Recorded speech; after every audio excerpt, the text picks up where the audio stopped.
Alrighty, welcome back everyone. We just picked all of those Friday night games. There are two that are just going to be so much fun in Kansas UNLV and Kansas State Arizona. Two games that are out of conference games for whatever reason. Arizona and Kansas State is an out of conference game, but it's going to be really fun to see those teams face off for the first time, at least in the same conference. It won't necessarily count towards the conference slate, but definitely going to be interesting with both those patches on those jerseys. But let's get into some upset alerts for week 3. There are a lot of teams out there that are looking at this week just a little bit worried about what's on the other side of it, and I think when you start this pretty much every single week from now on, you got to include Texas Tech. This team is all over the place right about now, especially on the defensive side of the ball, and I think you have a team in North Texas coming in that is not bad by any means and can spread the ball out a ton. They have a quarterback in Chandler Rogers that played at TCU, played at Oklahoma, so not like this guy just came off the street and is playing for North Texas. He's a very talented player, has over 700 yards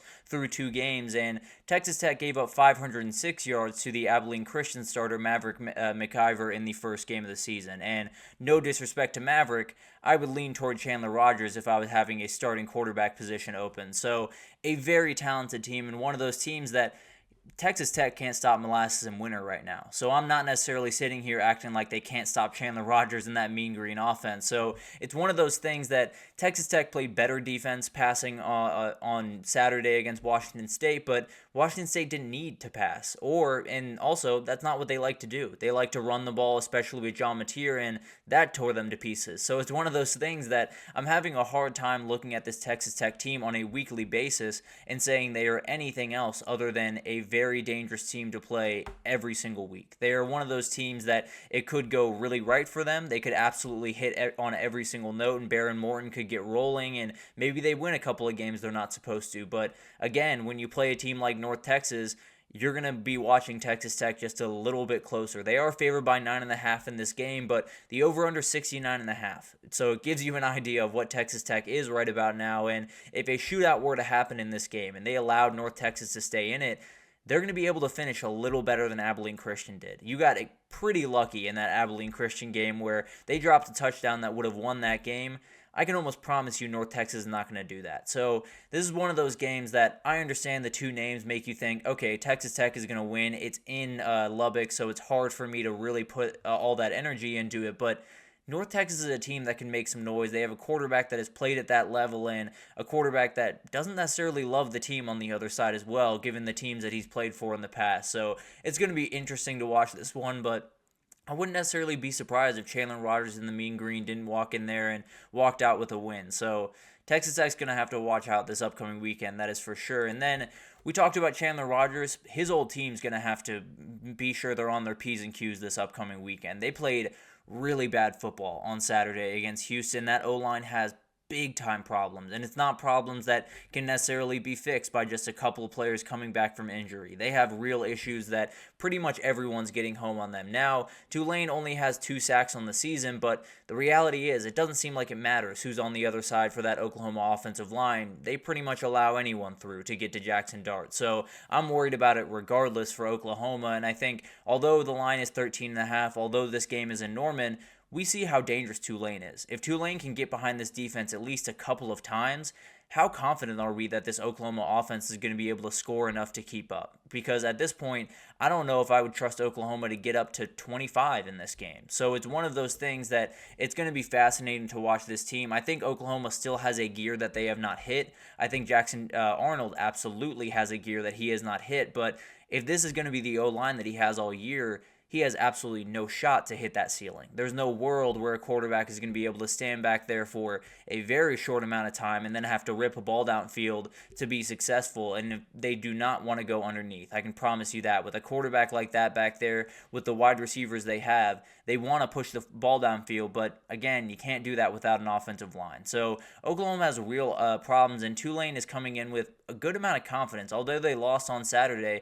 you got to feel really good about where you are as a program for Tulane Tulane, and Mario Williams coming back home for a little bit of a revenge game could play a little bit of a factor here as well. So Oklahoma's another one of those teams. They're not playing good enough football for me to look at pretty much any game that they're in right about now and not feel like it's possibly an upset alert waiting to happen. So I'm watching Tulane this weekend. I don't know if I would pick them, but I'll get into that probably tomorrow, maybe later on in the week. So definitely be on the lookout for that. But Memphis, Florida State is another one to watch. Obviously, a lot of people would not call this an upset by the way that we've seen Florida State play through the first couple of weeks, but the reality is this is going to be a very interesting game. I think it's one of those that Florida State will probably end up being favored by more than a touchdown when you walk in, and Memphis has to go to Tallahassee to play this game. So that definitely does add a little bit of a layer to this, but didn't necessarily bother Boston College when they went down there. So it's going to be really, really interesting. Memphis has a chance to make the biggest statement of any group of 5 team thus far this weekend. And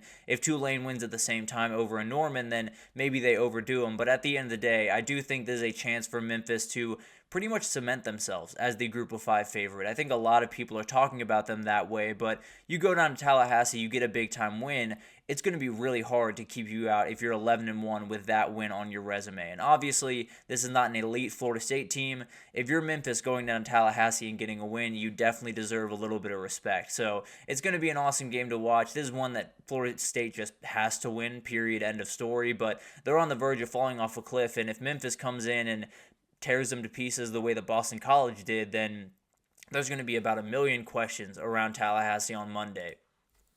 And then Virginia Tech going to Old Dominion. I don't know why these teams do this. There's a lot of these in this week where you have a Power 4, Power 5 team heading down to a Group of 5 level to play a game.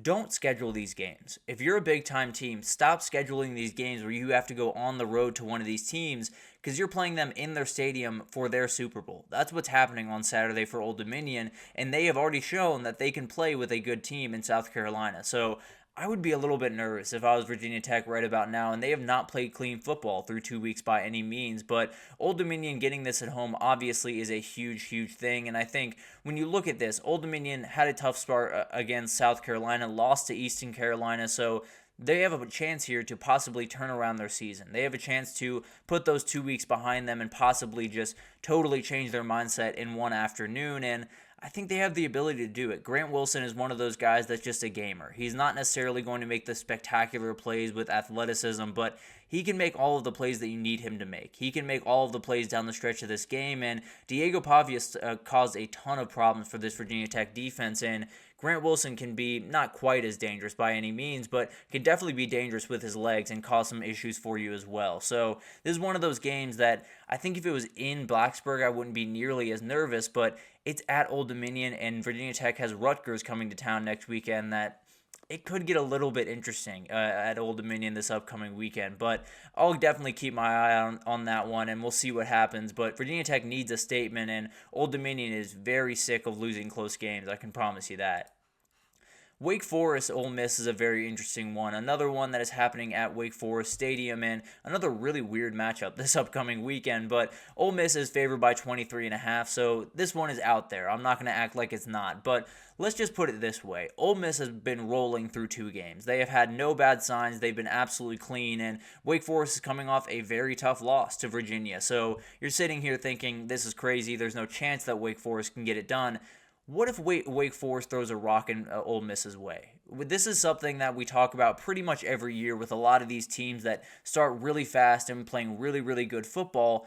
What if a pebble's thrown in their way? What if they're knocked off track just a little bit? Do they crumble under that pressure, or are they able to bounce back? Because as of right now for Ole Miss, that's a question we do not have the answer to, because they have not necessarily been tested through 2 weeks. So I'm not necessarily saying Wake Forest can go punch for punch with Ole Miss, but just to say, what if Wake Forest and Hank Bachmeier take the ball in the first possession, go down and score a touchdown, and this crowd gets into it?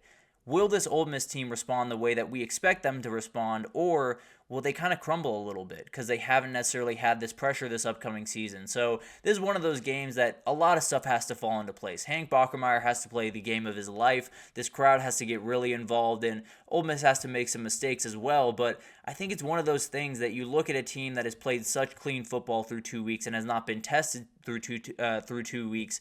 what if they are tested? What if Wake Forest, at the very least, just causes Ole Miss to think just for a second, what if we lose this game? Then you might have an opening to where you can attack this Ole Miss defense and maybe you can make something happen. This is obviously the biggest long shot of the group, but at the end of the day, it's one of those games that maybe Ole Miss, all they need is just a little rock to be thrown in their way, and then they'll trip over it and you can get a big-time win if you're Wake Forest. And then we got to talk about Notre Dame. I know Notre Dame fans hate to see them on this, but you very much are on upset alert this upcoming weekend. I know coming off that loss to NIU, there's absolutely no way that they're going to come out and play bad football, right? But they played bad football when they shouldn't have before, and including last week. So it's one of those teams that I just have very little confidence in right now. I don't think they have the ability to stretch the field the way that they're going to need to. I don't think they have the ability to really... Well, they have the ability to do a lot of other stuff, but they're not going to be able to run the ball as effectively as they want to if this O-line is not going to come along very quickly. And it's one of those things that if Purdue can start out fast, if Purdue can play out from in front, then maybe they have a shot. Hudson Card was absolutely perfect in week 1, and they had a bye week last week. Purdue's been sitting and stewing on this game for quite some time, and as we all know, whenever Notre Dame comes to Purdue, they're going to treat that like a Super Bowl. There's no two ways about that, and although Purdue fans would go against me on that, that's just the plain honest truth. This team is looking at this as a huge moment to possibly take over and really bury Notre Dame in a lot of different ways, but if Purdue can slow down Jeremiah Love, I don't know what offense Notre Dame has. I don't know if there is a difference maker on that offense outside of Jeremiah Love truly, and if Notre Dame can just, or not Notre Dame, if Purdue can just cue in on him and try to keep him out of this game as much as possible, they might just have a chance to win this game. And it's one of those things that you would look at it and say, there's no way Notre Dame's going to allow what happened last week to happen again this week. But this is a better Purdue team away from home and that really, really wants to win this game coming off a bye. It's not crazy to think that this Notre Dame team that has not shown us much of anything offensively could fall on their face again, and then you're looking at them as a 1-2 team that came into the year with big-time national title aspirations. So all of these are a little bit far-fetched at times. You know, I think Tulane has a real shot. Memphis, Florida State might as well be a toss-up in my mind, if I'm being honest. But at the end of the day, I think there's a number of moments where things could go haywire this week. We saw it last week where there was no one in the world, including myself, that was circling NIU at Notre Dame. Well, that's the one that went crazy. So maybe one that I didn't even circle here is going to be the one that gets us. But at the end of the day, upsets are a part of college football, especially early on in the season, and I think we could see a couple this upcoming weekend after just a ridiculous last weekend. But let's take our third break here. When we come back, we're going to talk about the top 10 teams. Where are they this weekend? Who are they playing? And what do we need to see from them this upcoming weekend to feel a little bit more confident about them going forward? Although there are a couple on this list that I have no problem feeling confident about going forward. But we'll break that down right after this, so stick with us.